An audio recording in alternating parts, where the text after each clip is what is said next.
Because like, let's say I value freedom. That's wonderful, but freedom means different things to different people. So what I want you to do is actually figure out your top 5 values and then define them according to what that means to you. Now, if you are a founder or business owner or leader, then the next part of this podcast could be super interesting for you because we're going to talk about, well, what does that mean in terms of your company culture? And what does that mean in terms of leadership? How do I actually take these values and mirror them in my organization or with my team? So get ready. Here we go into the business context of why values are so important. Now, maybe you've heard of this. Have you ever heard of this term, which is like culture eats strategy for breakfast?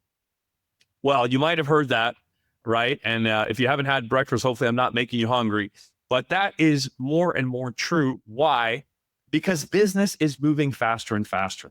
And if you're kind of like, aware at all of what's happening in the context of technological changes, artificial intelligence, large language models, and how this is changing the way we work, you're realizing that our world is moving ever faster and that we have to make decisions more quickly.